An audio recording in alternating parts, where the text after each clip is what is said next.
여호와여, 주의 이름을 아는 자는 주를 의지하오리니 이는 주를 찾는 자들을 버리지 아니하심이니이다. 여호와여, 내게 은혜를 베푸소서. 나를 사망의 문에서 일으키시는 주여, 나를 미워하는 자에게서 받는 나의 고통을 보소서. 그리하시면 내가 주의 찬송을 다 전할 것이요 딸 시온의 문에서 주의 구원을 기뻐하리이다. 주의 이름을 아는 자는 주를 의지하오리니, 주의 이름을 아는 자들이 주의 존전에 나와 하나님을 예배하오니, 주님, 저희들의 어려움과 아픔들을 굽어 살피시며 긍휼히 여겨주시고 저희들의 모든 어려움과 아픔들을 주님께서 해결하여 주시옵소서. 저에게 은혜를 베푸시옵소서. 하나님의 구원을 찬송하며 하나님을 높이기를 원하오니 오늘도 주께서 저희에게 베풀어 주신 그 은혜와 그 사랑, 바로 그것으로 오늘 하나님을 예배하고 하나님을 영원히 높이는 저희들 되게 하여 주시옵소서. 하나님이 홀로 영광을 거두시옵소서. 예수 그리스도의 이름으로 기도하옵나이다. 아멘.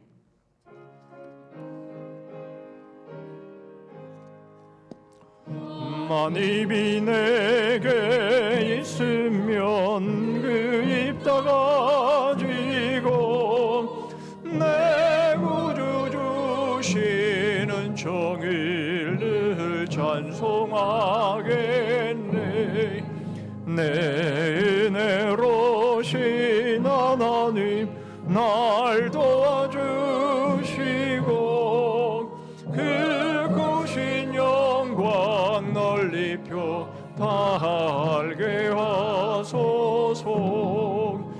내 주의 귀한 이름이 날 위로하시고 이 귀의 음악 같으니 참 희락되도다. 내 죄의 권세 깨뜨려 그 결박 푸시고 이 주한 마음을 비로소 고정케 하셨네.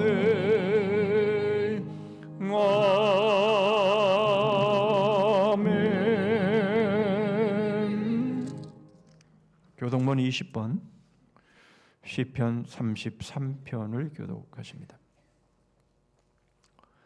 너희 의인들아, 여호와를 즐거워하라. 찬송은 정직한 자들이 마땅히 할 바로다.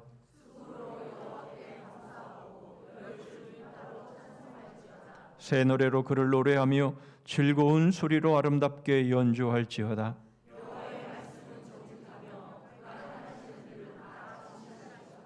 그는 공의와 정의를 사랑하시며 세상에는 여호와의 인자하심이 충만하도다.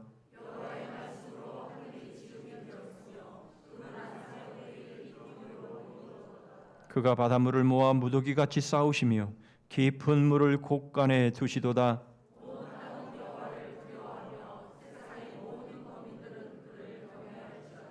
아멘. 전능하사 천지를 만드신 하나님 아버지를 내가 믿사오며 그 외아들 우리 주 예수 그리스도를 믿사오니 이는 성령으로 잉태하사 동정녀 마리아에게 나시고 본디오 빌라도에게 고난을 받으사 십자가에 못 박혀 죽으시고 장사한 지 사흘 만에 죽은 자 가운데서 다시 살아나시며 하늘에 오르사 전능하신 하나님 우편에 앉아 계시다가 저리로서 산자와 죽은 자를 심판하러 오시리라. 성령을 믿사오며 거룩한 공회와 성도가 서로 교통하는 것과 죄를 사하여 주시는 것과 몸이 다시 사는 것과 영원히 사는 것을 믿사옵나이다. 아멘.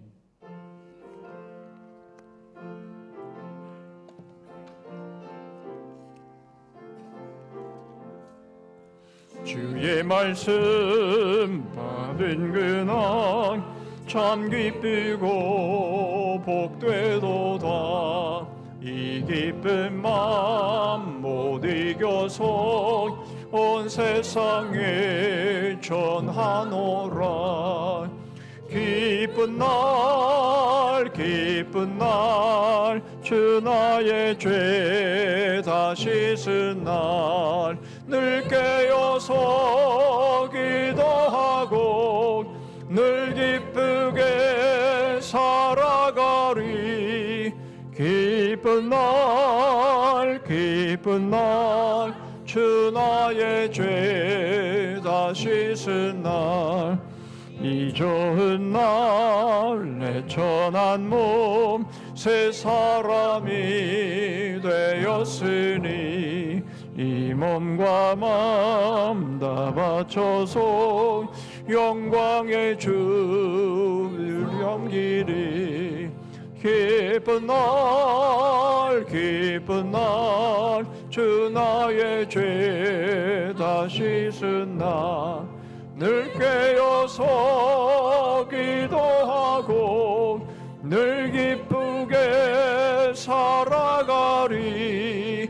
기쁜 날 주 나의 죄 다 씻은 날 새 사람 된 그날부터 평안한 마음 늘 있어서 이 복된 말 전하는 일 나의 본분 삼았도다. 기쁜 날 주 나의 죄 다 씻은 날 늘 깨어서 기도하고 늘 기쁘게 살아가리. 기쁜 날 주 나의 죄 다 씻은 날.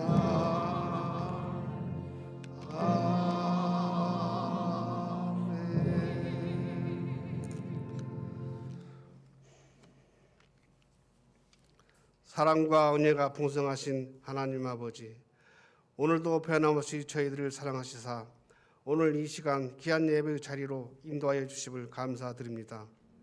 아름다운 꽃들과 푸르른 나무들로 주님이 지으신 자연을 보게 하시고 거룩한 주일 우리들의 마음을 주님께 향하게 하시고 신령과 진정으로 예배드리게 하시니 감사를 드립니다. 가정의 달에 가정마다 주님의 은혜 안에서 부모와 자녀가 서로 사랑하고 가정마다 은혜가 넘치게 하옵소서. 이 나라를 위해 기도합니다. 모든 이전가들이 하나님을 경외하며 두려워하게 하시며 새롭게 출발한 22대 국회가 경쟁을 멈추고 일하는 국회, 민생을 챙기는 국회로 거듭나게 하옵소서. 피로 세워진 우리 성산교회가 하나님 말씀 안에서 복음의 자비로 서로를 품으며 순종하며 세상의 빛과 소금의 역할을 잘 감당하여 주시며 육신의 아픔과 절망 가운데 고통 중에 있는 성도들 어떠한 어려움이 있더라도 잘 감당해 하시고 복음으로 위로하고 기도하며 격려해주고 함께 소리내어 웃는 성산의 모든 성들이 되게 하여 주시옵소서. 원로 목사 추대와 직부자 선출을 순조롭게 잘 마무리되게 하여 주셔서 감사합니다. 담임 목사 청민 가운데 하나님 마음에 합한 목사님을 활관하게 하시고 청비의 모든 과정 가운데 듣는 마음과 하나님의 말씀을 깨닫는 기회를 주시옵소서. 서로 선출된 모든 직분자들이 가정을 사랑하듯 교회를 사랑하게 하시고 겸손한 마음과 충성된 마음으로 주님의 몸된 교회를 섬기게 하여 주시옵소서. 우리 교회가 부흥의 불길이 일어나게 하시며 모든 성도들이 말씀과 기도와 전도에 힘쓰는 교회, 이웃과 성도들을 위해 충부하는 교회 되게 하여 주시옵소서. 주일학교를 위해 기도합니다. 우리 아이들이 성령을 부어주시고 하나님이 주신 재능과 학업의 지혜와 명철을 주셔서 아는 것이 지식이 근본인 것을 잊지 않게 하시고 주시옵소서.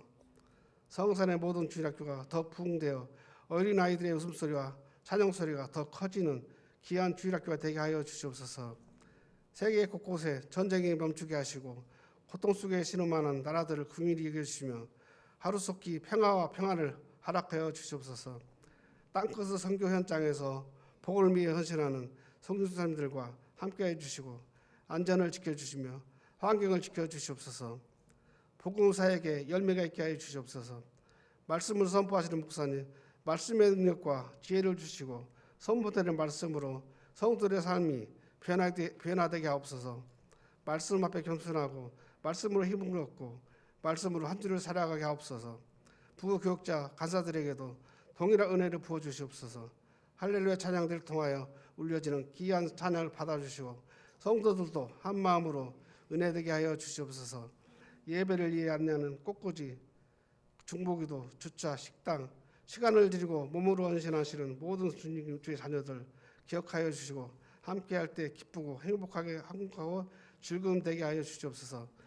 이 시간 드려지는 모든 예배 가운데 예배를 받아 주시옵소서. 감사드리며 예수님 이름으로 기도드렸습니다. 아멘.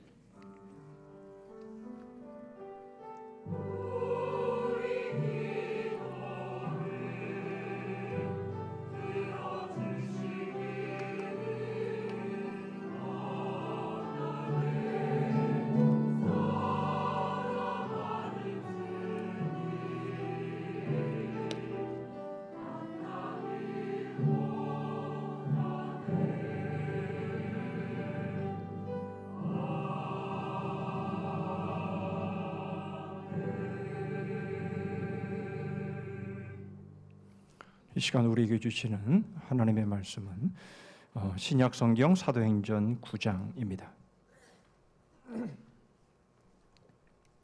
사도행전 9장 1절 말씀부터 19절 말씀까지입니다. 제가 가진 신약성경 201쪽에 있습니다. 사도행전 9장 1절부터 19절 말씀까지 제가 봉독합니다. 사울이 주의 제자들에 대하여 여전히 위협과 사기가 등등하여 대제사장에게 가서 담에서 여러 회당에 가져갈 공문을 청하니 이는 만일 그 도를 따르는 사람을 만나면 남녀를 막론하고 결박하여 예루살렘으로 잡아오려 함이라. 사울이 길을 가다가 담메색에 가까이 이르더니 호련히 하늘로부터 빛이 그를 둘러 비추는지라. 땅에 엎드러져 들음에 소리가 있어 이르시되 사울아 사울아 네가 어찌하여 나를 박해하느냐 하시거늘 대답하되 주여 누구시니까 이르시되 나는 네가 박해하는 예수라. 너는 일어나 시내로 들어가라. 내가 행할 것을 내게 이를 자가 있느니라 하시니 같이 가던 사람들은 소리만 듣고 아무도 보지 못하여 말을 못하고 서 있더라. 사울이 땅에서 일어나 눈은 떴으나 아무것도 보지 못하고 사람의 손에 끌려 담메색으로 들어가서 사흘 동안 보지 못하고 먹지도 마시지도 아니하니라. 그때 담메색에 아나니아라 하는 제자가 있더니 주께서 환상 중에 불러 이르시되 아나니아야 하시거늘 대답하되 주여 내가 여기 있나이다 하니 주께서 이르시되 일어나 집가라 하는 거리로 가서 유다의 집에서 다섯 사람 사울이라는 사람을 찾으라. 그가 기도하는 중이니라. 그가 아나니아라 하는 사람이 들어와서 자기에게 안수하여 다시 보게 하는 것을 보았느니라 하시거늘 아나니아가 대답하되 주여 이 사람에 대하여 내가 여러 사람에게 듣사온즉 그가 예루살렘에서 주의 성도에게 적지 않은 해를 끼쳤다 하더니 여기서도 주의 이름을 부르는 모든 사람을 결박할 권한을 대제사장들에게서 받았나이다 하거늘 주께서 이르시되 가라. 이 사람은 내 이름을 이방인과 임금들과 이스라엘 자손들에게 전하기 위하여 택한 나의 그릇이라. 그가 내 이름을 위하여 얼마나 고난을 받아야 할 것을 내가 그에게 보이리라 하시니 아나니아가 떠나 그 집에 들어가서 그에게 안수하여 이르되 형제 사울아 주곧 네가 오는 길에서 나타나셨던 예수께서 나를 보내어 너로 다시 보게 하시고 성령으로 충만하게 하신다 하니 즉시 사울의 눈에서 비늘 같은 것이 벗어져 다시 보게 된지라. 일어나 세례를 받고 음식을 먹음에 강건하여 지니라. 아멘.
지난 한 주간의 삶도 만만치 않은 삶을, 고난 삶을, 여러 가지 힘겨운 위기와 어려움의 난관의 삶이었지만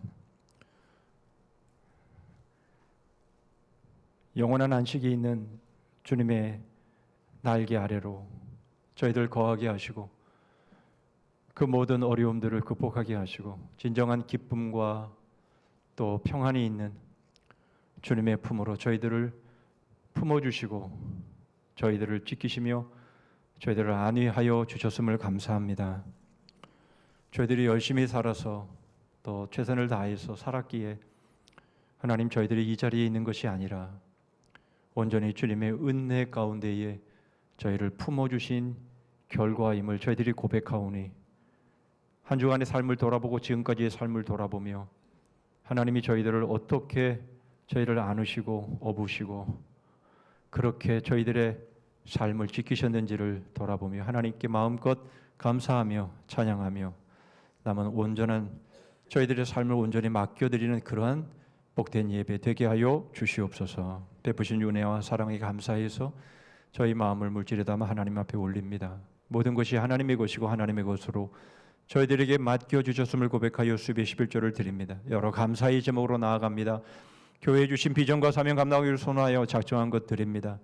땅끝까지 이르러 내 복음의 증인되라 말씀하신 말씀을 받들어 귀한 것 드리오니 주님 저희들이 드린 귀한 물질이 주의 복음에 귀하게 쓰임받아 하나님이 예정하시고 택하신 그래서 예수 믿기로 작정이 된 모든 자들이 예수 믿고 구원받는 놀라운 역사들이 일어나게 하여 주시옵소서. 두렙돈을 드리는 과부의 신정으로 각종 헌금 드립니다. 주께서 연락하여 주시고 잘했다 여겨주시고 더 귀하고 아름다운 것들로 그리고 많은 것들로 맡겨주셔서 더 많이 섬기고 더 많이 베풀며 더 멋지고 아름다운 그리스도의 향기로 살아가는 저희들 되게 하여 주시옵소서. 지난 한 주간도 주의 몸된 교회를 위해서 수고의 땀, 기도의 눈물, 희생의 피 흘린 성김들 주님 받아주시고 오늘도 말씀을 통해서 위로하여 주시고 격려해 주시고 또 감동해 주심으로 더 열정적으로 우리 주님 한 분만을 섬겨나가는 저희 모두가 되게 하여 주시옵소서. 예수 그리스도의 이름으로 기도하옵나이다. 아멘. 국민의힘 김혜지 의원의 대정부 질문이 화제가 됐습니다. 여당은 두둔하고 야당은 조롱하는 게 많았던 대정부 질문에서 김혜지 의원이 시종일관 차분한 어조로 정부의 장애인 대책을 물었습니다. 민주당에서도 좋았다고 했습니다. 최수연 기자입니다. 오늘 민주당 회의에선 이례적으로 국민의힘 의원에 대한 호평이 나왔습니다. 국민의힘 김혜지 의원의 질의가 큰 울림을 주었습니다.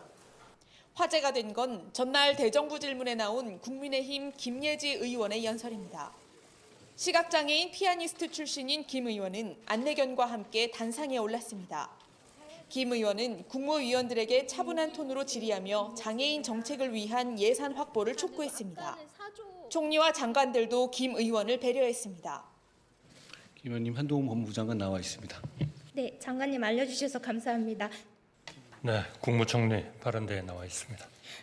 김 의원은 26분간 점자로 연설을 읽었습니다. 그리고 코이라는 물고기 이야기를 꺼내며 사회적 약자와 소수자에 대한 관심과 지원을 당부하는 걸로 발언을 마무리했습니다. 코이라는 물고기가 있습니다. 작은 어항 속에서는 10cm를 넘지 않지만 강물에서는 1m가 넘게 자라나는 그런 고기입니다. 어항과 수족관을 깨고 국민이 기회의 균등 속에서 재능을 마음껏 발휘할 수 있도록 정부가 더욱 적극적으로 강물이 되어주시기를 기대하면서 감사드리고요. 주로 고성이 오갔던 대정부 질의 본회의장. 이번엔 여야 의원들 모두에게서 기립박수가 나왔습니다. JTBC 최수연입니다. 코이라는 물고기는 어항에서는 보신 것처럼 5cm에서 8cm 정도 자라고요. 연못에서는 15cm에서 25cm, 강에서는 90cm에서 크게는 120cm까지 자란다고 하죠. 바로 예를 들면서 시각장애자들에게도 좋은 환경을 만들어 주어서 가로 열고 닫고 자기처럼, 그렇죠? 본인처럼 더 큰 인물이 되게 해달라는 그런 국회에서의 시각장애 의원의 대정부 질문, 여하를 떠나서 모두가 감동을 했던 또 그런 연설이라고 합니다. 피아니스트였던 이분은 이번 22대 국회의원 선거에서도 비례대표로 선출되었다고 하는데요. 오히려 눈을 뜬 정상 국회의원들보다 훨씬 더 영향력 있는 바로 그러한 활동을 하고 있는 것이 아니냐, 이런 평가를 받고 있다고 합니다. 이 모습을 보니까 한 분이 떠오르는데요. 우리 그리스찬 시인인 송명희 시인이 떠오르고요. 그분이 지었던 시 공평하신 하나님이라고 하는 시가 떠올라서 소개해 드립니다. 나 가진 재물 없으나, 남이 가진 지식 없으나, 나 남에게 있는 건강이 있지 않으나, 나 남이 없는 것 있으니, 나 남이 못 본 것을 보았고, 나 남이 듣지 못한 음성 들었고, 나 남이 받지 못한 사랑 받았고, 나 남이 모르는 것 깨달았네. 공평하신 하나님이 나 남이 가진 것 나 없지만 공평하신 하나님이 나 남이 없는 것 갖게 하셨네. 이 가사 중에서 특히 나 남이 못 본 것을 보았고 라는 바로 이 구절이 생각이 났습니다. 겉모습만 멀쩡하다고 정상인은 아니라는 것이죠. 눈을 떴지만 여전히 보지 못하고, 귀는 열려 있지만 여전히 듣지 못하는 이들이 얼마나 많은지 모릅니다. 여러분, 오늘 우리의 모습들을 돌아보면서 혹시 나는 거기에 해당되는 것은 아닐까? 눈은 떴는데, 귀는 열려 있는데 정말 봐야 될 것을 보지 못하고 정말 들어야 될 것을 듣지 못하고 있는 것은 아닐까? 나는 눈뜬 시각장애자는 아닐까 하는 것을 좀 생각해 보려고 합니다. 오늘 본문은 사울이 다메섹 도상에서 부활하신 주님을 만나 회심한 사건입니다. 그는 예수님을 만나기 전에는 눈뜬 시각장애자였습니다. 그런데 바로 그가 예수님을 만난 이후에 비로소 제대로 볼 것을 보고 들을 것을 듣는 사람이 되었는데요. 그 과정 중에 어떤 일이 있었나 하는 것을 살펴보면서, 먼저 눈뜬 시각장애자는 누군가, 그리고 그 눈뜬 시각장애자는 어떻게 시각을 회복할 수 있을까, 그리고 눈뜬 시각장애자, 바로 그 삶을 이제 시각을 다시 찾고 회복한 자의 삶은 어떤 것인가 하는 것을 살펴보시죠. 먼저 누가 눈뜬 시각장애자인지를 1절을 통해서 보십니다. 사울이 주의 제자들에 대하여 여전히 위협과 살기가 등등하여 대제사장에게 가서, 예수님을 만나기 전에 사울의 모습은 위협과 살기가 등등했다, 이렇게 말하고 있습니다. 거기에 여전히라고 하는 단어가 또 하나 들어가 있죠. 이 사울은 여전히, 전에도 그랬고 지금 이 상황에서도 위협과 살기가 아주 등등했다, 이렇게 말해주고 있습니다. 바로 그 위협과 살기가 등등했던 대상은 주의 제자들, 즉 예수님을 믿고 따르는 사람들에 대한 것이었습니다. 그런데 이것이 얼마나 잘못되었는지 4절에서 그것을 드러내고 계시죠. 네가 어찌하여 나를 박해하느냐. 예수님을 믿고 따르는 자들에 대한 위협과 살기가 곧 예수님을 향한 것이었다라고 하는 것을 보여주고 있는 것이죠. 여러분, 사울이 위협과 살기가 등등했다라는 또 다른 표현이 무엇이겠습니까? 자신이 정당하고 자신이 옳기에 자신감이 철철 차고 넘치는 바로 그러한 모습을 이렇게 표현하고 있는 것이죠. 자신의 생각이나 확신이 너무도 정당하기에 그렇지 않은 사람들, 즉 주의 제자들 그리스도인들, 자신이 생각할 때 틀렸다라고 하고 아주 못된 이단자들이라고 여기는 바로 그들을 응징하는 것, 이것은 바로 하나님을 믿는 자의 마땅한 모습이다. 이런 식의 모습이 지금 위협과 살기가 등등한 사울의 모습으로 소개가 되고 있는 겁니다. 사실 사울은 하나님의 율법에 정통했던 사람입니다. 빌립보서 3장 5절 6절입니다. 나는 8일 만에 할례를 받고 이스라엘 족속이요 베냐민 지파요 히브리인 중에 히브리인이요 율법으로는 바리새인이요 열심으로는 교회를 박해하고 율법의 의로는 흠이 없는 자라. 율법에 정통했을 뿐만 아니라 학력에도 출중했던 사람이죠. 이 사람은 가말리엘의 그 당시에 최고라고 여겨지는 가말리엘의 문화에서 공부했습니다. 사도행전 22장 3절입니다. 나는 유대인으로 길리기아 다소에서 났고 이 성에서 자라 가말리엘의 문화에서 우리 조상들의 율법에 엄한 교훈을 받았고 오늘 너희 모든 사람처럼 하나님께 대하여 열심히 있는 자라. 율법에도 정통했지만 학문에도 뛰어났지만 거기에다가 열심까지 출중했다. 읽어드린 두 구절을 통해서도 잘 보여주고 있지만 또 한 구절을 보면 갈라디아서 1장 14절입니다. 내가 내 동족 중 여러 연갑자보다 유대교를 지나치게 믿어 내 조상의 전통에 대하여 더욱 열심히 있었으나. 학문에도 뛰어났고 신앙에도 출중했고 정통했고 거기에다가 열심까지 있었던 사울입니다. 그런데 여러분 그는 눈뜬 시각장애자였습니다. 8절입니다. 사울이 땅에서 일어나 눈을 떴으나 아무것도 보지 못하고 사람의 손에 끌려 다메섹으로 들어가서, 여러분 사울이 다메섹 도상에서 벌하신 예수님의 영광을 보고는 결국 시력을 잃었습니다. 그런데 이 상황에만 시력을 잃은 것으로 이해돼서는 안 되고 지금까지 한 행동들이 바로 눈뜬 시각장애자로 살았다라고 하는 것을 대표적으로 보여주는 상징적인 은유적인 표현이 되는 것이죠. 무슨 말입니까? 사울은 육신도 그리고 영혼도 결국 시각장애자였다, 이렇게 말하고 있는 겁니다. 사울 스스로가 그것을 인정하지요. 고린도전서 15장 8절입니다. 맨 나중에 만삭되지 못하여 난 자 같은 내게도 보이셨느니라, 이렇게 말할 정도로 자신도 그러한 존재였다라는 것을 인정하고 있습니다. 여러분 어떻게 그럴 수 있죠? 하나님에 대한 신앙도 정통했을 뿐만 아니라 학력도 뛰어나고 거기에다가 열심히 있는 자였는데, 그런데 그는 영육이 모두 눈뜬 시각장애자였다라는 겁니다. 한 가지가 잘못되었기 때문입니다. 그 한 가지가 무엇입니까? 바로 예수 그리스도입니다. 유대교와 기독교의 차이는 오직 하나지요. 그것은 바로 예수 그리스도입니다. 구약을 동일한 하나님의 말씀으로 받고 있지만 결정적인 차이는 유대교는 바로 구약에서 예수 그리스도를 철저하게 배제하지만 바로 복음을 믿는 우리들의 신앙은 바로 그 구약의 중심, 구약의 전체가 예수 그리스도임을 우리는 믿고 있는 것이죠. 여러분 이것은 유대교와 우리가 믿는 신앙의 차이만을 말하는 것이 아니라 다른 모든 종교와의 차이, 그리고 심지어는 하나님을 인정하지 않고 믿지 않는 그런 모든 무신론자들과의 바로 그 차이가 무엇인지를 보여주는데 바로 그것은 예수 그리스도입니다.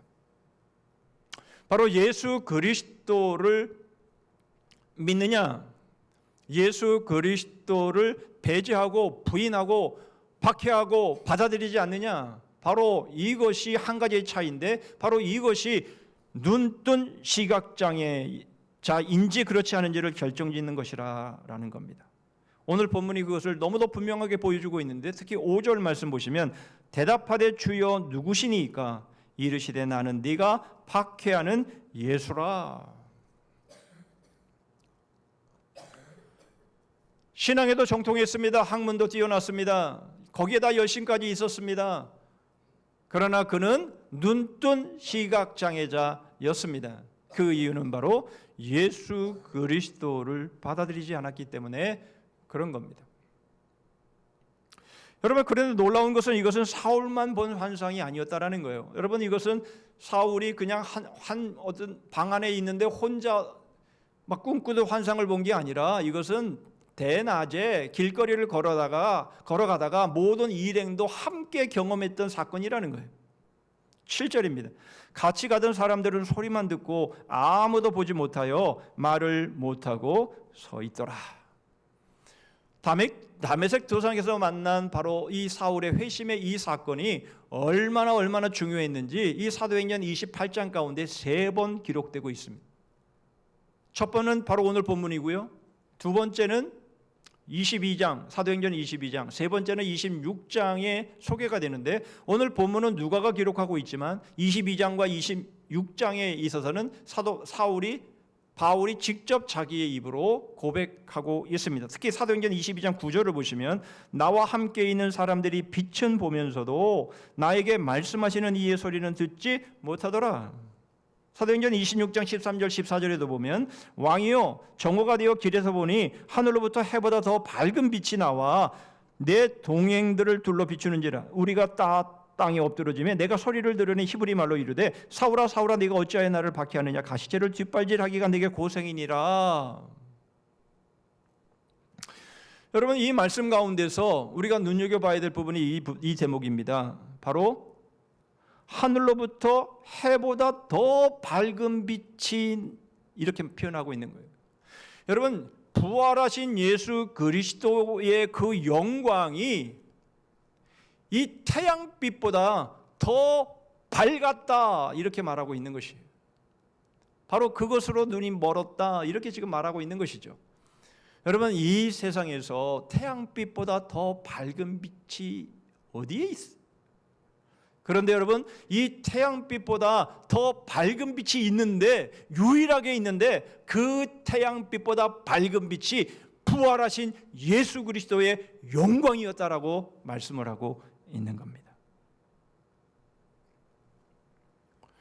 여러분 이 세상에 태양빛보다 더 밝은 빛이 비추어졌지만 바로 이 빛을 거부하고 이 빛을 부인하고 이 빛을 박해하고 이 빛을 꺼버리려고 하는 여러분 이러한 사람들의 모습을 요한복음 1장 4절 5절에는 이렇게 말씀하죠.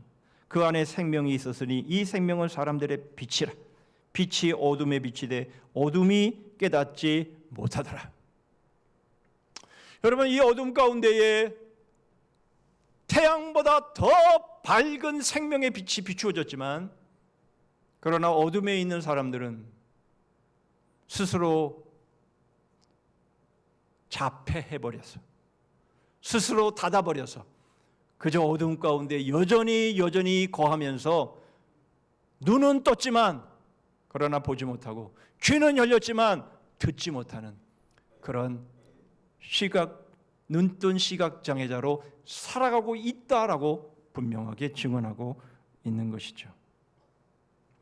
그가 아무리 하나님에 대해 정통하고 열심히 있다고 하더라도 여러분 예수 그리스도 그 생명의 빛 태양빛보다 더 밝은 빛 여러분 이것을 부인하면 결국 그는 눈뜬 시각장애자인 것이죠.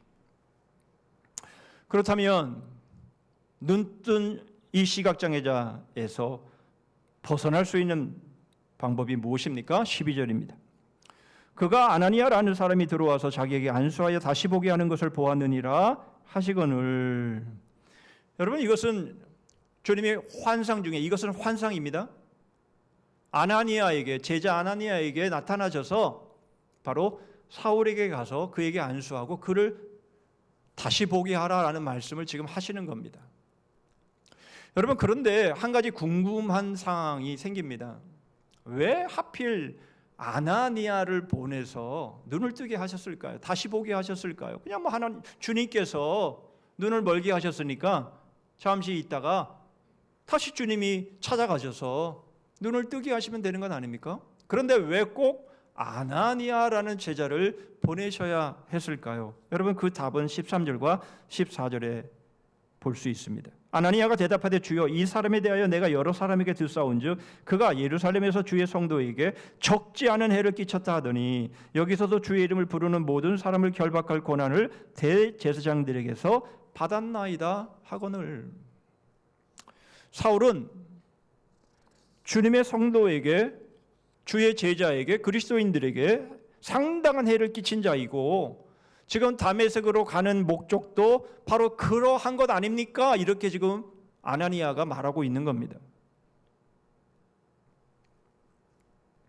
그런데 바로 이 사울이 핍박하고 잡아서 옥에 가두고 죽이려고 했던 바로 그 사람들 가운데서 대표격에 속하는 아나니아를 주님은 보내셔서 그를 안수하게 하시고 그를 다시 보게 하신 것이에요. 무슨 뜻일까요? 여러분 왜 이러한 일을 주님께서 행하시는 것일까요? 사울에게 있어서는 완벽한 반전의 사건이 아닐 수가 없기 때문에 그렇습니다. 자신이 잡아 틀렸다고 생각하고 잡아 가두고 핍박하고 잡아 죽이려 했던 바로 그들이 옳았다라는 거죠. 바로 그들의 손을 통해서 안수받고 다시 보게 되어지는 사건을 통해서 사울은 자신이 완전히 틀렸구나, 그들이 옳았구나 라는 것들을 철저하게 인식하게 하기 위함이 아니었을까라는 겁니다.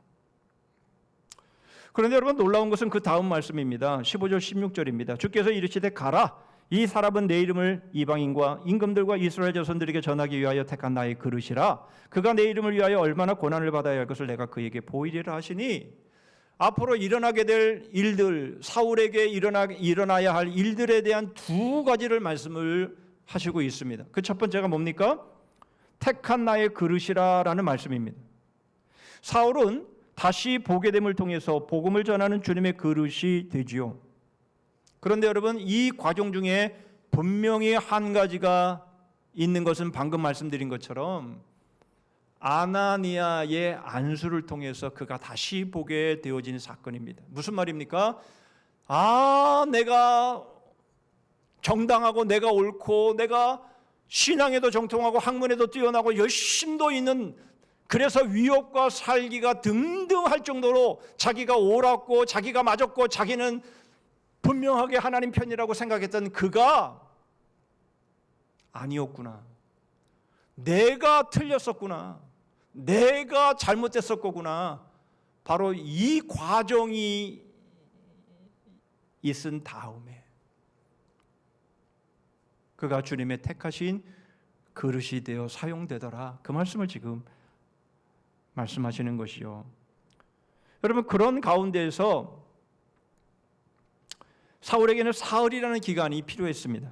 9절을 보시죠. 사흘 동안 보지 못하고 먹지도 마시지도 아니하니라. 그런데 주님은 이 모습을 기도하는 중이라 이렇게 말씀을 하시죠. 11절입니다. 주께서 이르시되 일어나 직가라는 거리로 가서 유다의 집에서 5 사람 사울이라는 사람을 찾아라. 그가 기도하는 중이라 이렇게 말씀을 하고 있어요.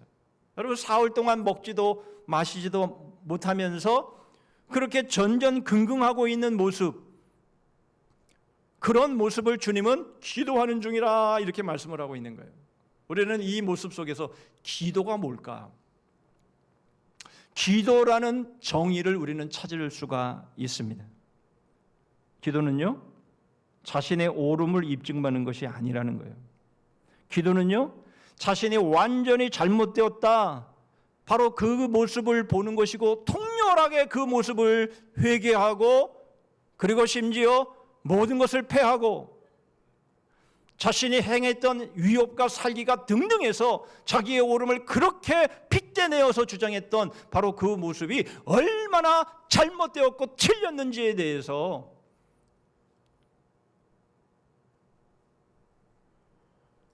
땅에 납작 엎드려서, 여러분, 그 모습이 기도라는 것이에요.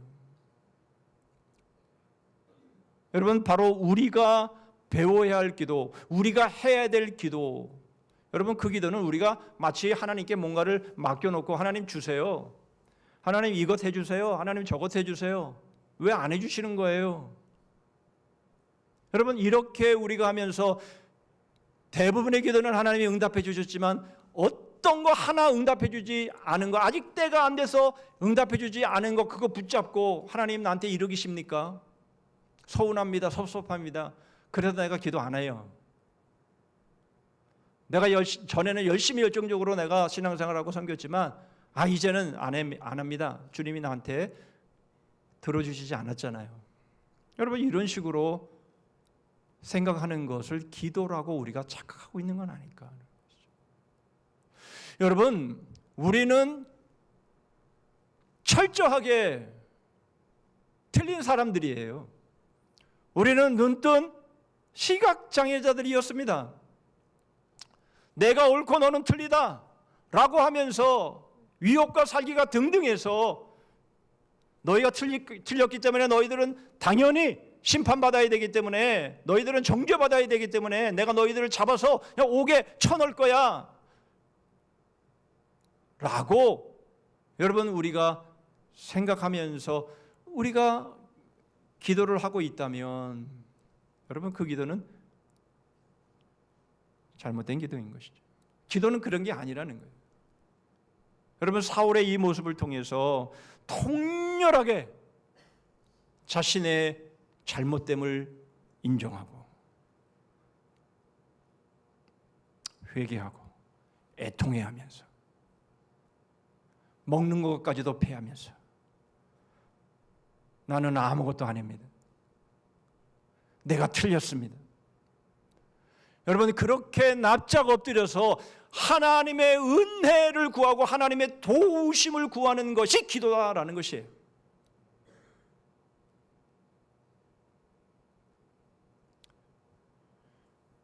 우리가 여전히 옳고 우리에게 여전히 정당함이 있음을 주장하는 한 여러분, 우리는 여전히 눈뜬 시각장애자인 것입니다. 주님은 사울에게 또 한 가지를 말씀하시죠. 그것은 바로 주님의 이름 즉 복음을 위하여 많은 고난을 받을 것이다 라는 것입니다. 여러분, 이 모습은 뿌린 대로 거두게 하신다라는 의미도 거기에는 포함되어 있습니다만은, 그러나 그것보다 더 중요한 의미가 담겨져 있습니다. 그것은 바로 바울이 복음을 전하면서 많은 고난을 받을 때에 그것을 이겨낼 수 있는 힘을 주시겠다라는 의미가 거기에는 담겨져 있는 겁니다. 사실 사울은요, 많은 고난을 받았습니다. 얼마나 심각한 고난을 받았는지 고린도후서 11장 마지막 부분에 보면 엄청난 고난의 그 경험들을 바울이 나열하죠. 그러나 그 많은 고난을 이겨낼 수 있었던 것은 바로 주님의 은혜인데, 바로 그 주님의 은혜 안에 무엇이 들어가 있는 거 하니까 바로 자신이 예전에 위협과 살기가 등등하여 핍박했던 바로 그 모습이 사용되었다라는 것이에요. 고린도전서 15장 9절 10절입니다. 나는 사도 중에 가장 작은 자라 나는 하나님의 교회를 박해하였으므로 사도라 칭함받기를 감당하지 못할지 아니라, 그러나 내가 나된 것은 하나님의 은혜로 된 것이니 내게 주신 그의 은혜가 헛되지 아니하여 내가 모든 사도보다 더 많이 수고하였으나 내가 한 것이 아니요 오직 나와 함께 하신 하나님의 은혜로라. 여러분, 우리가 잘 아는 것처럼 바울은 모든 사도들보다 얼마나 많은 수고를 했는지 모릅니다.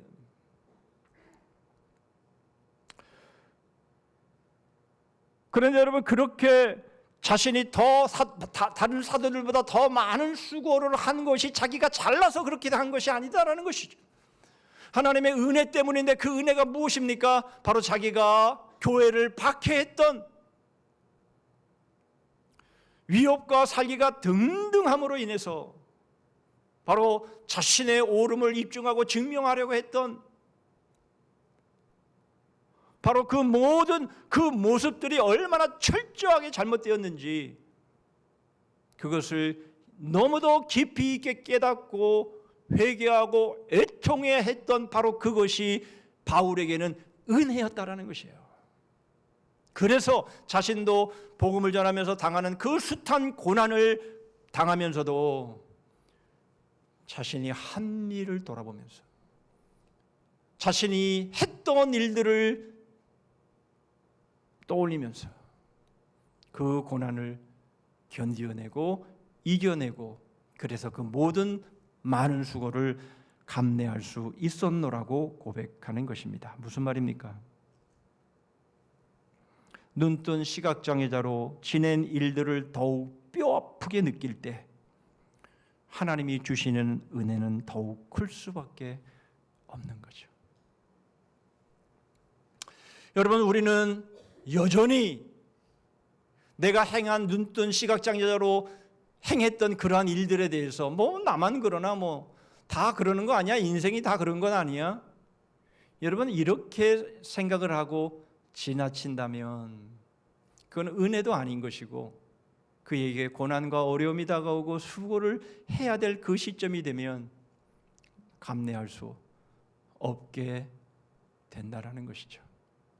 여러분, 주님의 택한 그릇으로 여러분 많은 고난을 받을 때에 바로 자신이 행한 바로 그 일, 눈뜬 시각장애자로서 잘못했던 자기의 옳음과 정당함을 그렇게 주장했던 그런 것들을 통렬하게 회개하고 통렬하게 돌아보면서 고난을 받을 때 수고를 감당해야 되는 그 시점에서 나도 저 사람들처럼 그렇게 했지, 나도 그랬지, 나도 저렇게 행동했어 라고 하면서 그 모든 고난과 수고를 넘어설 수 있었다라고 말씀을 하고 있는 것이에요. 여러분, 조선의 사도 바울이라는 별명을 갖고 계신 목사님 한 분 계셨습니다. 이기풍 목사님이라고. 이분은 1907년에 장로교 첫 7인 목사가 안수받고 배출되었을 때에 그때 포함되어진 1호 졸업한 목사님이시죠. 바로 이분이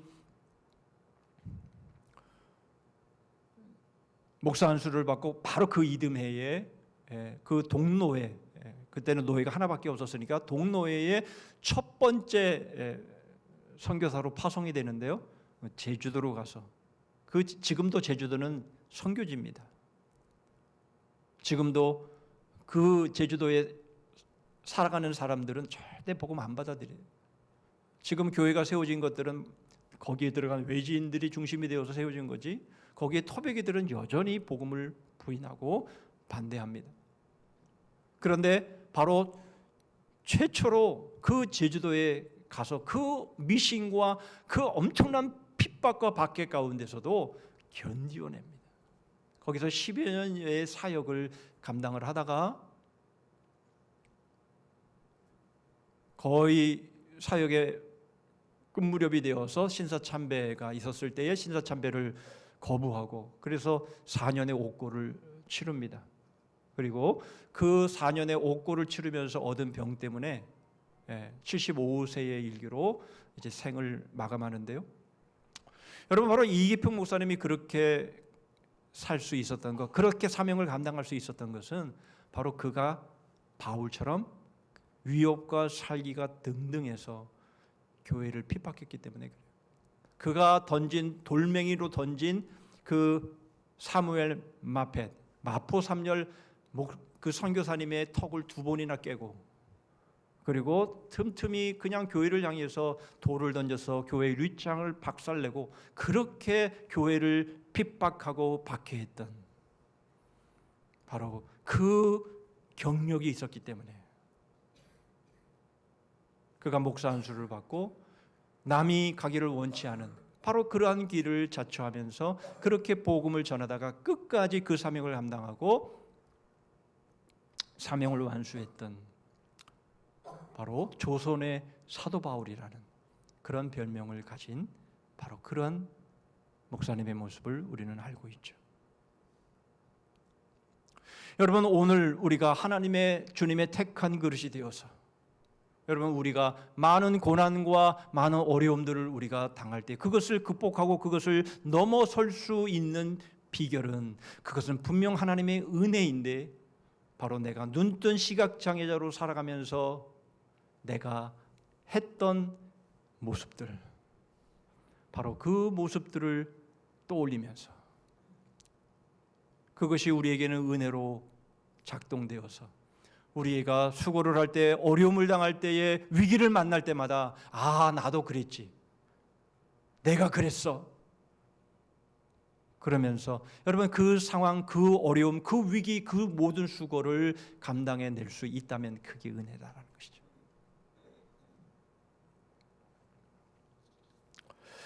여러분, 그렇다면 이제 마지막으로 눈뜬 시각장애자의 삶에서 벗어난 자의 삶은 무엇입니까? 여러분, 이제 우리가 시력을 회복해서 우리가 살아가는 그 삶은 어떠한 삶이어야 합니까? 17절입니다. 아나니아가 떠나 그 집에 들어가서 그에게 안수하여 이르되 형제 사울아, 주 곧 네가 오는 길에서 나타나셨던 예수께서 나를 보내어 너로 다시 보게 하시고 성령으로 충만하게 하신다 하니. 여러분, 이제 아나니아가 안수함에 다시 보게 되는데 다시 보게 하시고 그리고 끝난다면 무슨 의미가 있습니까? 그 다음이 말이 중요하죠. 성령으로 충만하게 하신다라는 것입니다. 여러분, 우리가 다시 눈이 띄어져서 우리가 시력을 회복하게 되어져서 여러분 여전히 위협과 살기가 등등한 모습으로 여러분 우리는 얼마든지 돌아갈 수가 있는 거예요.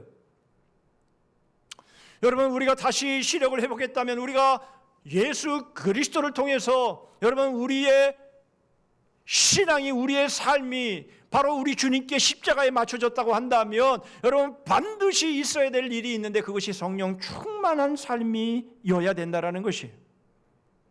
여러분 우리는 성령 충만한 삶을 여러 가지로 말할 수 있습니다만은 그러나 우리가 잠시 설교 이후에 부를 찬송가 190장에는 이렇게 되어 있습니다. 바로 애통하며 회개한 마음 충만하게 되는 것, 이것이 성령 충만이다 그렇게 말하고 있습니다. 여러분 그런데 흥미롭게 보셔야 될 것은 회개한 것입니다. 애통하며 회개할 것이 아니고 회개하는 것도 아니고 회개한 것, 그것이 충만하게 임하기를 원한다라는 게 무슨 말입니까? 바로 위협과 살기가 등등해서 자신이 옳고 자신이 정당했다라고 하는 바로 그것이 산산조각 부서지고 바로 오직 예수 그리스도만을 은혜로 여기고 예수 그리스도의 그 도우심과 그 인도하심만이 내가 따를 길이다라고 여겼던 바로 그 회개했던 바로 그때의 마음, 바로 그것이 우리 안에 충만하게 되어지는 것이 성령 충만이라고 우리에게 말씀하고 있는 것입니다. 사도 바울은 그래서 고린도전서 15장 31절에 이렇게 말합니다. 형제들아 내가 그리스도 예수 우리 주 안에서 가진 바 너희에 대한 나의 자랑을 두고 단언하노니 나는 날마다 죽노라. 여러분 우리들의 눈뜬 시각장애자의 삶에서 이제 예수 그리스도로 우리가 다시 시력을 회복했다면 여러분 우리들의 삶은 바로 애통과 회개한 마음이 그때 예수님을 믿을 때로 끝나버리는 것이 아니라 바로 그때에 처절하게 통렬하게 나의 자신의 잘못됨과 나의 죄와 이렇게 부인했던 바로 그 모습이 지금까지 이어져야 하며 앞으로도 이어져 가야 되는 삶이 바로 그것이 성령 충만한 삶이라는 것이 날마다 죽노라.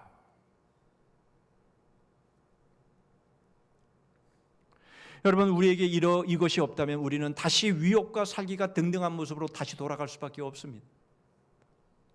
여러분 다시 보게 되면 못합니까? 다시 예전의 모습으로 위협과 살기가 등등한 모습으로 돌아간다면 여전히 내가 옳고 내가 정당하고 내가 인정받아야 되고 여러분 이러한 모습으로 우리가 돌아간다면 여러분 우리에게는 여전히 눈뜬 시각장애자의 모습일 수밖에 없습니다.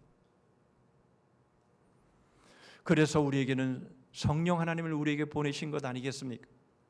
여러분 구원하시고 하나님을 우리에게 보내셨기에 이제 우리는 매일 매 순간마다 바로 성령 하나님 나를 거듭나게 하시고 나를 구원하시고 예수 믿게 하시고 하나님의 자녀가 되게 하시고 여기까지 인도하신 그 성령 하나님, 그 하나님이 우리로 충만하게 나를 역사하심으로 인해서 날마다 죽노라 애통하며 회개한 마음, 나는 틀렸습니다. 나는 옳지 않습니다. 나는 죄인입니다. 나는 아무것도 할 수 없습니다. 오직 주 날개 그늘 아래만 영원한 안식이 있습니다. 이렇게 우리가 고백하면서 엎드리는 삶, 그 성령 충만한 삶일 때만이 여러분 우리는 위협과 살기가 등등한 모습으로 돌아가지 않을 수 있는 것이에요.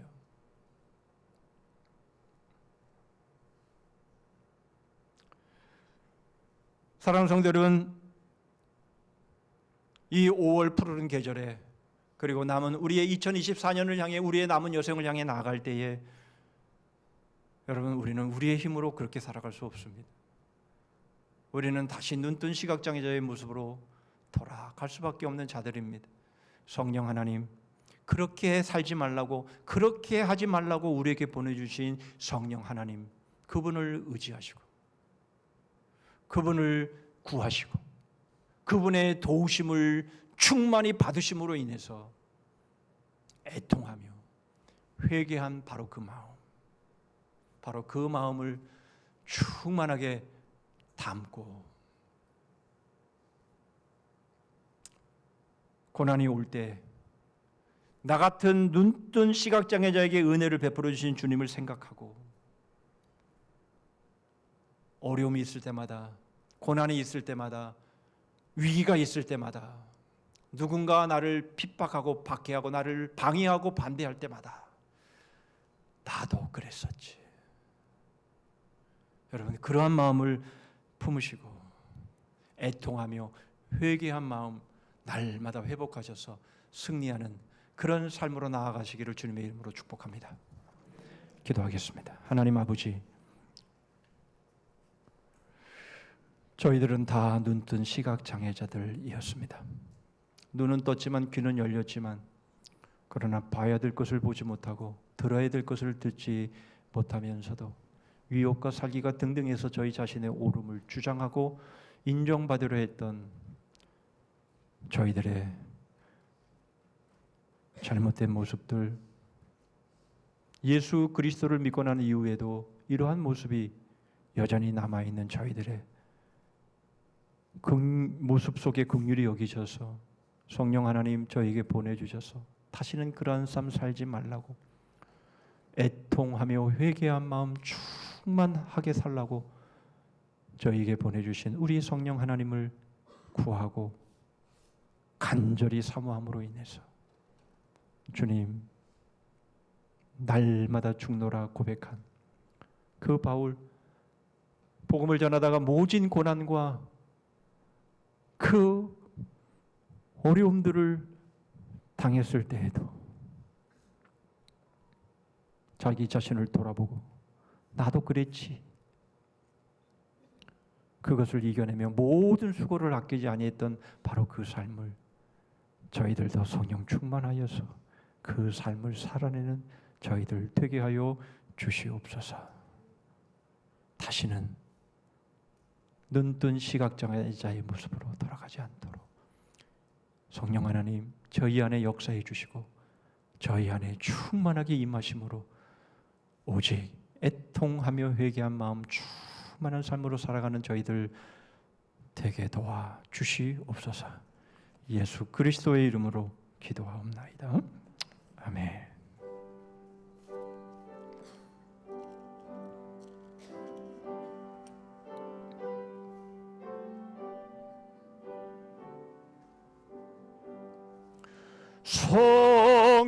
성령이여 강림하사 나를 감화시고 애통하며 회개한 맘 충만하게 하소서. 예수여 비오니 나의 기도 들으사 애통하며 회개한 맘 충만하게 하소서. 성령이여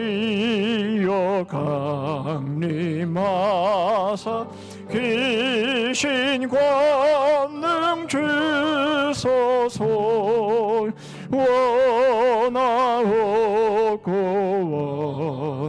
원하옵니 충만하게 하소서.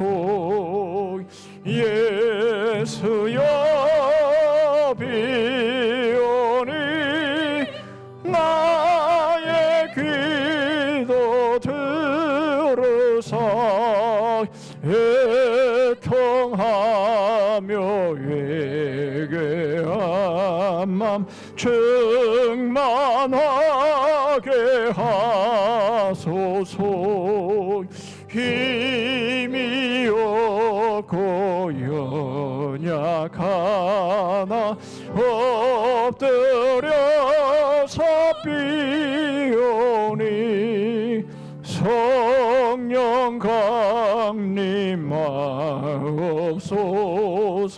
충만하게 하소서. 예수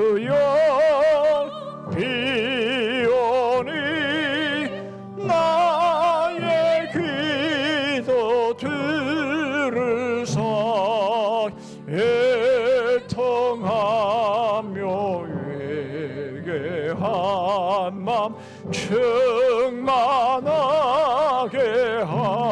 하소서. 정케하고 위로하사 복을 받게 하소서. 충만하게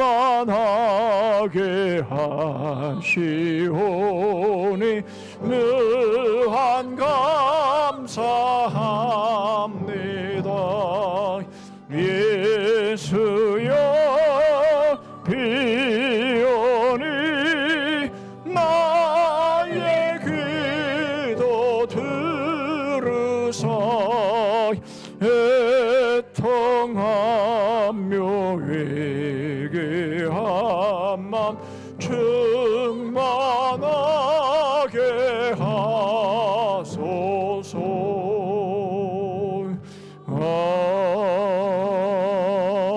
아멘.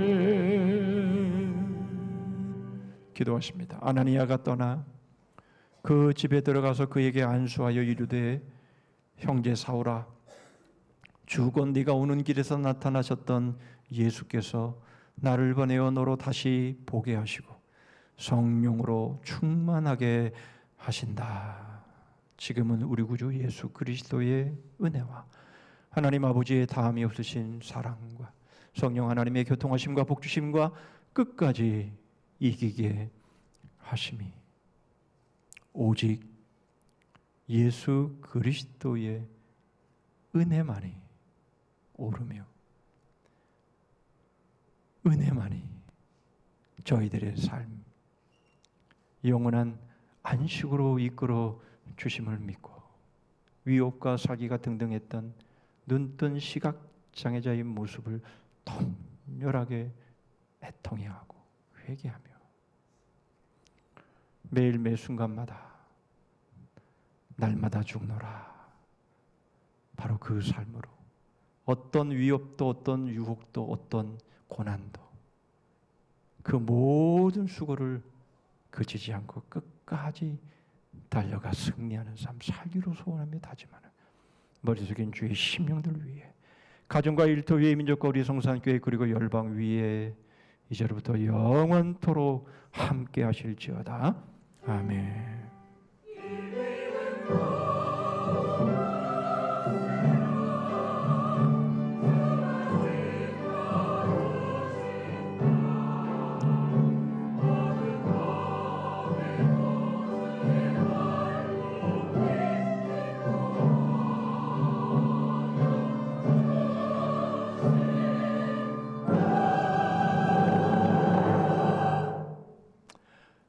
오늘 저희 교회에 처음 방문하시고 함께 예배하신 모든 분들을 환영합니다. 이제 후임 담임 목회자 청빙 절차가 은혜 가운데 진행이 되고 있습니다. 저희 교회가 속해 있는 교단지인 기독신문의 청빙 공고를 지난주에 한 차례 그리고 이번 주에 한 차례 두 차례 이제 올렸습니다. 이제 원서를 마감일 6월 8일까지 이제 우리가 받고 그 이후에 선별하는 모든 과정이 진행이 될 텐데요. 이 모든 청빙 과정을 통해서 정말 우리 교회에 준비된 여러분 뭐 한 50통이 들어오건 100통이 들어오건 중요한 것은 그게 아니라 저희 교회가 필요한 분은 딱 한 분이에요. 그러니까 뭐 몇 통이 들어오냐 그게 중요한 게 아니라 우리 교회에 꼭 예비되고 꼭 필요한 그런 담임 목회자가 올 수 있기를 위해서 기도해 주시고 관심 가져 주시고 그렇게 해서 마지막 때에 또 복음으로 끝까지 목회를 잘해 나갈 그런 목회자가 세워질 수 있도록 계속 여러분 기도해 주시고 빼놓지 않고 하루에도 한 번씩 이상 꼭 기도해 주시고 마음으로 준비해 주시기를 바랍니다. 그렇게 해서 이제 우리가 모셔야 되죠, 그죠? 기도도 안 하고 관심도 없고 그러다가 득하니 담임 목회자로 왔는데 보니까 마음에 안 들어. 그러면 막 불평하고 원망하고 막 여러분 그렇게 되기가 쉽거든요. 정말 기도해서 정말 그렇게 해서 세운 그런 담임 목회자, 한 마음과 한 뜻이 되어서 정말 잘 교회를 세워갈 수 있는 그런 마음으로 여러분들이 임해 주시면 정말 좋겠습니다. 지난 수요일 날 우리 성산 어울림 한마당 은혜 가운데 잘 마쳤습니다. 우리 피택자들이 정말 수고 많이 해주셔서 정말 은혜 가운데 잘 마쳤습니다. 감사드리고요. 또 여러 물품으로 또 섬겨주신 많은 분들 감사의 말씀을 드립니다. 우리 이 사진이 우리 교회 홈페이지 교회 앨범 게시판에 올려져 있으며 동영상도 올려져 있고요. 그러니까 잘 보시고요. 필요하신 분들 말씀하시면 또 사진으로 이렇게 찾아서 또 드리기도 하고, 물론 여러분들이 돈을 내셔야죠. 그렇게 하시고 또 저쪽 복도 쪽에 또 사진도 게시해 놓도록 그렇게 하겠습니다. 이번 금요비전기도회 주간부서는 제2 여전대회가 되겠습니다. 우리 갈래페 원래에는 바로 예배 후에 본당에서 진행이 되겠습니다. 미리 광고 말씀을 드립니다. 지금 우리가 사도행전을 큐티하고 있고요. 설교도 계속해서 사도행전을 중심으로 진행이 되고 있는데요. 우리 63주년 우리 교회 설립 기념주일 때에 이 사도행전을 가지고 성경 퀴즈 대회를 하려고 합니다. 설교 가운데도 또 문제도 나갈 겁니다. 그러니 설교도 잘 들으시고 해서 또 큐티도 하시고 미리미리 잘 준비해 두시면 우리 성경 퀴즈 대회에서 아주 좋은 성적을 내실 수 있을 거라 생각합니다. 그렇게 여러분 기대하는 마음으로 준비해 주시기를 바랍니다. 그리고 리딩 지저스 성경 통독은 오늘부터 시편이 시작이 됩니다. 여러분 혹시 지금까지 따라오지 못하신 분들은 그냥 내버려 두시고요. 또 시편부터 다시 하시고 틈 나는 대로 못 읽었던 부분들은 또 보충해서 그렇게 하시기를 바랍니다. 맨날 뒤만 쫓아오다가 끝날 수가 있으니까 그러지 마시고 시편부터 다시 새로운 마음으로 시작해 주시면 좋겠습니다. 예, 우리 다 자리에서 일어서십니다. 우리 남성들이 연구표하시죠. 시작. 나의 성산에서는 해함도 없겠고 상함도 없으리라. 서로를 주제 찬송하겠습니다.